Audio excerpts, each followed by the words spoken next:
Welcome to my channel GIC. Subscribe for daily IELTS listening test. Now turn to section 1. You'll hear two friends planning an event. First, you have some time to look at questions 1 to 6.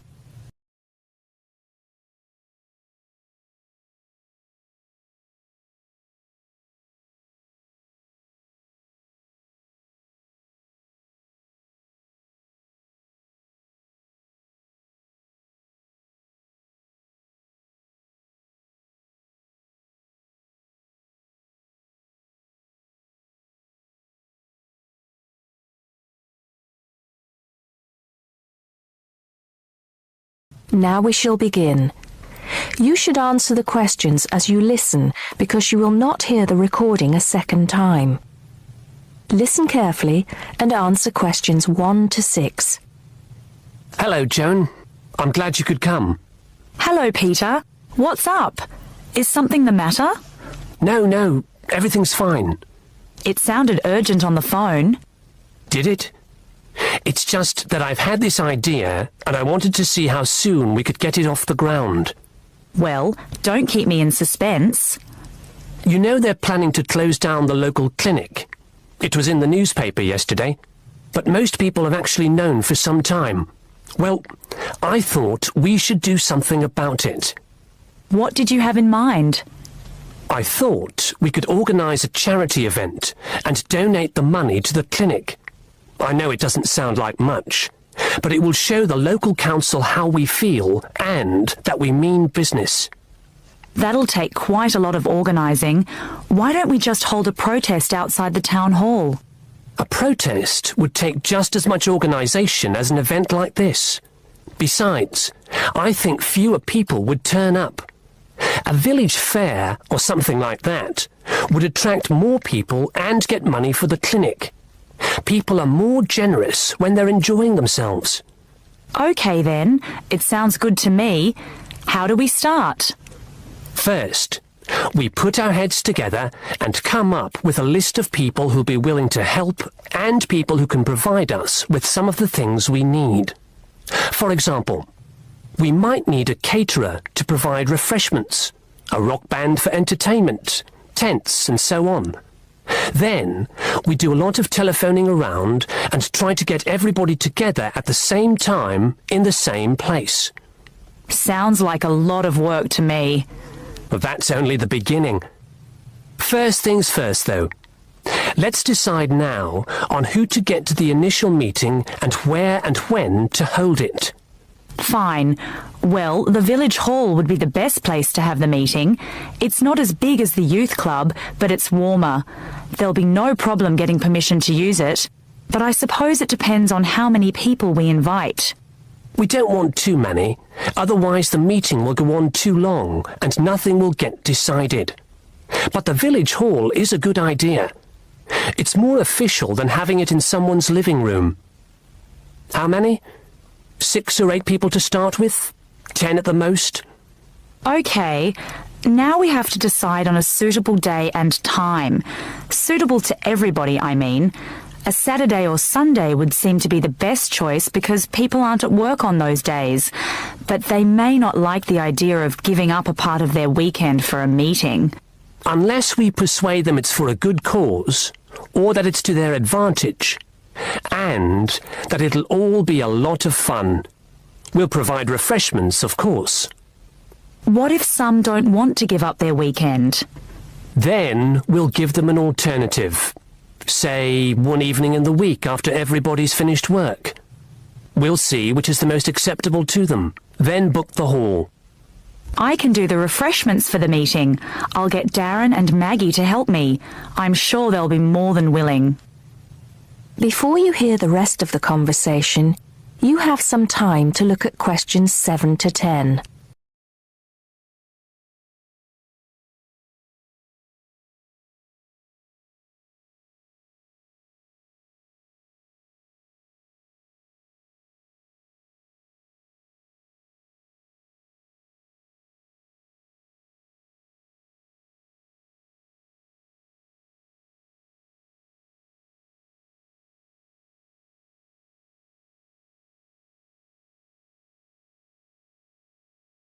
Now listen and answer questions 7 to 10. So, what's next on the agenda?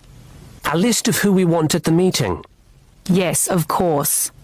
Obviously, we want someone from the clinic. I think Dr. Perkins would be best. He can tell us exactly what the financial situation is there. You know, how much money it takes to keep the place running, and how important it is for the community to have the clinic. The vicar too. He can rally lots of support. And Mr. Sims, our Member of Parliament. He is very busy, but I think I can persuade him to come, or get his wife to persuade him to come.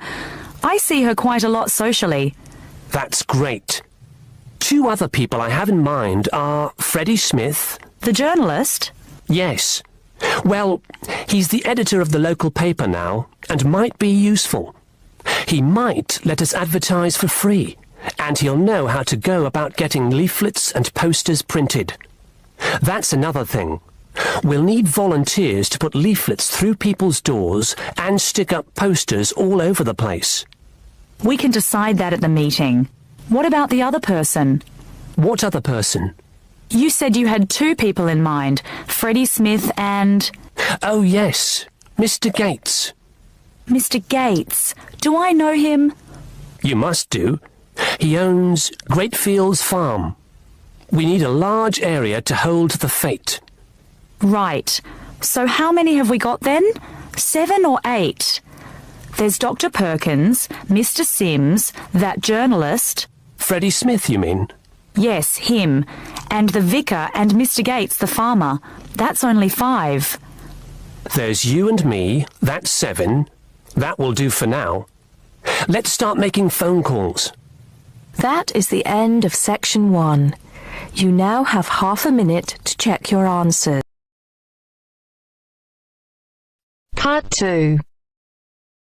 First, you have some time to look at questions 11 to 15.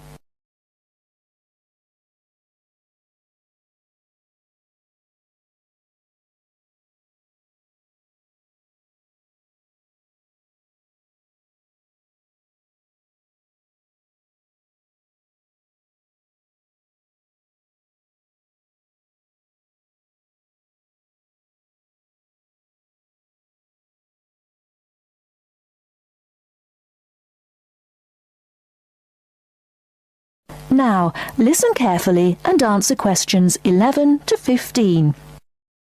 Thank you very much for inviting me here today. I understand that you all own your own home, and some of you may be interested in buying additional property here in the city, so I hope you will find the information I am going to share with you useful and informative. I'm going to talk about the situation with property here in the city.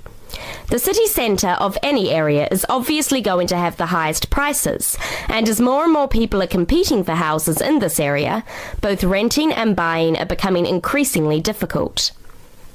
It is most people's dream to one day own their own house. House ownership gives us a feeling of having achieved something, and we can see clearly what we have worked so hard for all our lives. It can give us a sense of security for our old age, and a knowledge that we will hopefully have something to pass on to our children. However, buying a house, particularly for first-time buyers, is becoming more and more difficult, not only due to increasing prices, but also because of the need for a substantial deposit. For younger people, buying their first home is very difficult and often impossible. Young couples who cannot get the deposit together need to rent for a long time and sometimes forever. While traditionally homes near the centre of the city have been the most desirable, people are now looking further afield. This has happened for a number of reasons, the main one being that our style of work is changing, along with that of other countries such as the USA. In certain professions, for example sales and computing, it is no longer necessary for people to be based in an office full-time. More and more people are beginning to work from home, which means they can avoid the hustle and bustle of rush hour traffic jams into work and have more freedom to choose to live in a more rural and peaceful location. My company deals with finding property for both purchasers and renters in the city area. One of my main roles within the company is to find investment properties for people who wish to plan ahead for their future. Before you hear the rest of the talk, you have some time to look at questions 16 to 20.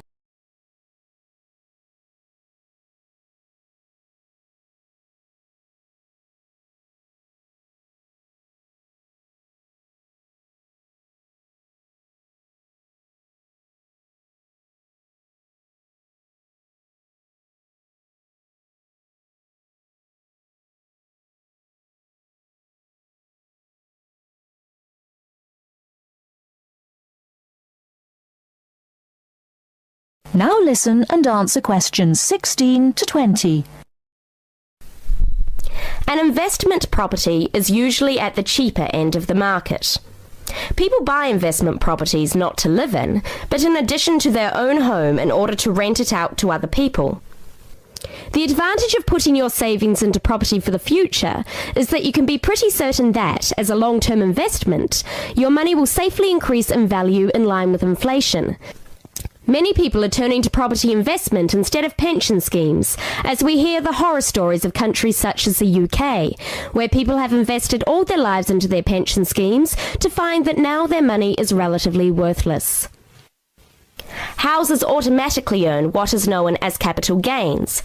That is, for every year you own the property, it becomes more valuable and often gives a better rate of interest on your money than most banks do. However, that is not to say there are no risks. There are people who buy property when the market is high and prices are inflated beyond their true value, only to find that when the housing market slows down, they are in a state of negative equity. Negative equity is a situation that arises when you owe more for the house than the house itself is worth. In short, the best advice is to be aware of the ups and downs of the housing market. Property investment, if handled correctly, can be enormously satisfying. I hope that this has given you an insight into the basics of the property market. Thank you for listening. Please raise your hand if you have any questions and I will try to be of assistance. That is the end of part 2. You now have half a minute to check your answers.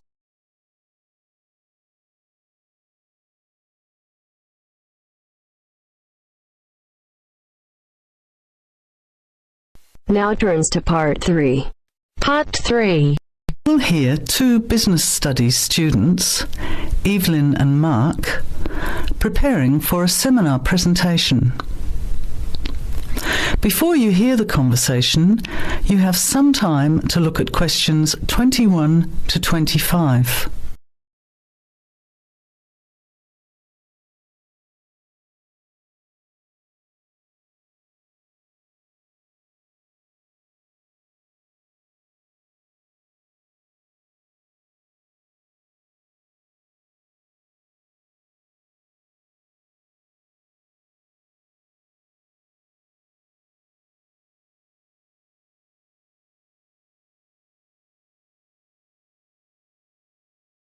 Now listen carefully and answer questions 21 to 25. Well, I think the marketing of food would be a good topic. I read a very interesting article the other day about the Canadian food market. I suppose everybody's interested in food, even if it's trying not to eat. Why Canada? I know that's where you come from, but isn't it just all North America, really? No, that's why I thought this article was interesting. Although lots of U.S. companies are well established in Canada, and vice versa, there are still subtle differences between the two markets. It says here, the Canadian market is definitely not a northern clone of the U.S. I like that. And it says that if you understand these differences, it can have a big impact on successful food marketing. So I know that Canada has a big French-speaking population in Quebec. Is this what they're referring to? Not only French and English speakers, there are many different ethnic groups in Canada. It's really quite multicultural. For example, Toronto has large Asian and Italian populations, and Vancouver's got a large Asian population too. And because Canada's population is small, these groups make quite an impact, introducing new styles of cooking. So you can see lots of unfamiliar vegetables and things in the markets, and new restaurants are opening every day. It's great if you love trying out new foods, as many people do. Which kinds of food are becoming popular? Well, some Asian food, I'd say, has been popular for quite a while, like Chinese. But now, Southeast Asian restaurants are becoming very fashionable. Then there's Mediterranean, of course, such as Greek, Italian, and so on. But Caribbean and Mexican food is really taking off among young people these days. So are the supermarkets starting to stock the ingredients that are needed to prepare these foods at home? You know, all those unusual condiments and sauces. Yes, that's right. It's quite interesting going to the supermarket, isn't it? And noticing how they're introducing sections for foods of different nationalities. You can buy quite exotic products locally these days. The article mentioned that 80% of the Canadian retail market is controlled by 8 major national supermarket chains, so that when they introduce changes, they can happen quite rapidly. Okay, well, how are we going to organise this seminar then? I made some notes on the trends in the Canadian market, about changing tastes, and also patterns for where food is consumed. I thought maybe we could summarize it into a chart or table, and maybe use the overhead projector to present it. Good idea. Maybe I could have a look for similar trends and tastes in Australia and the UK for comparison. Let's have a look at what you found. Before the conversation continues, you have some time to look at questions 26 to 30.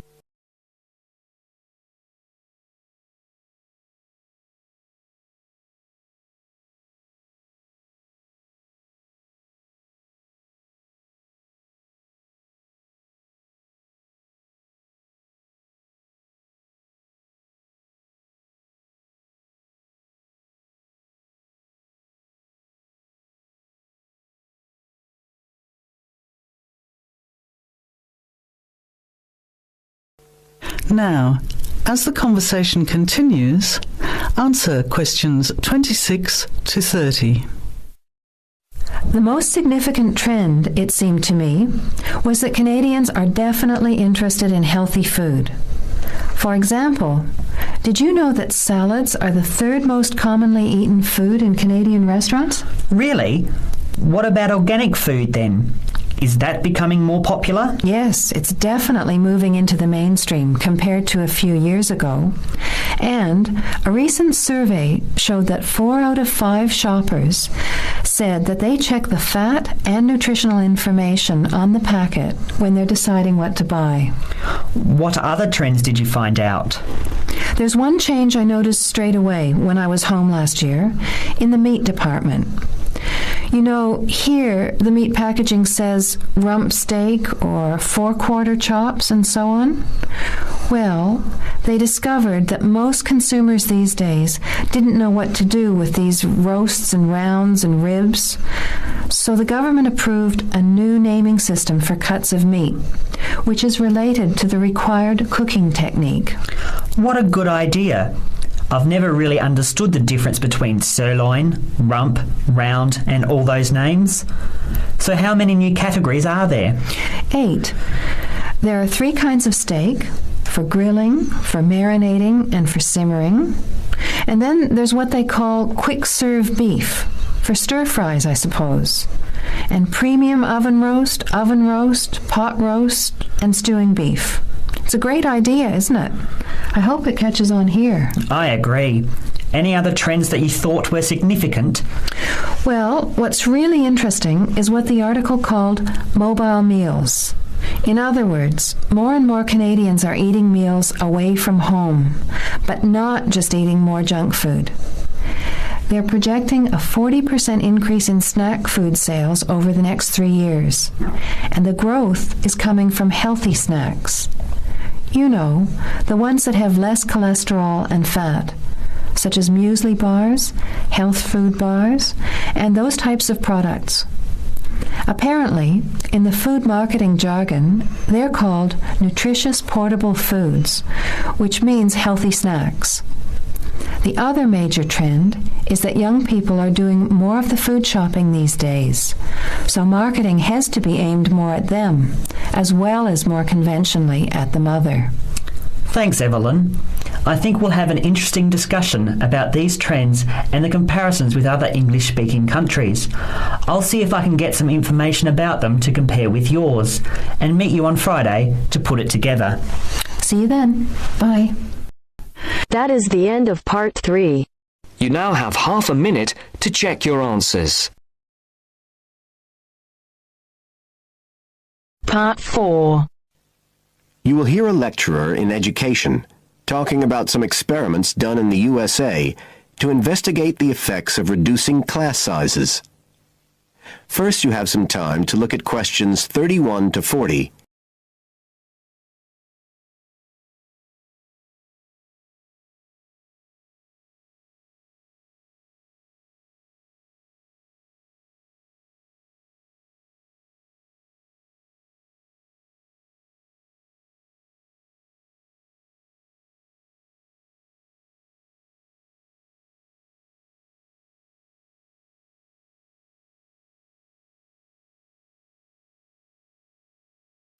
Now listen carefully and answer questions 31 to 40. All over the world, there are passionate arguments going on about how educational systems can be improved. And of all the ideas for improving education, few are as simple or attractive as reducing the number of pupils per teacher.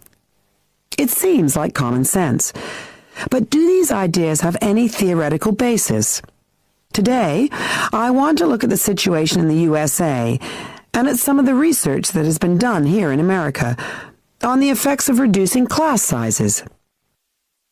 In the last couple of decades or so, there has been considerable concern in the United States over educational standards here, following revelations that the country's secondary school students perform poorly relative to many Asian and European students. In addition, statistics have shown that students in the nation's lower-income schools in the urban areas have achievement levels far below those of middle-class and upper-middle-class schools. So would reducing class sizes solve these problems? Well, we have to remember that it does have one obvious drawback. It's expensive. It requires more teachers and possibly more classrooms, equipment, and so on.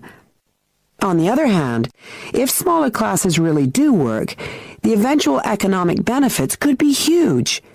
Better education would mean that workers did their jobs more efficiently, saving the country millions of dollars.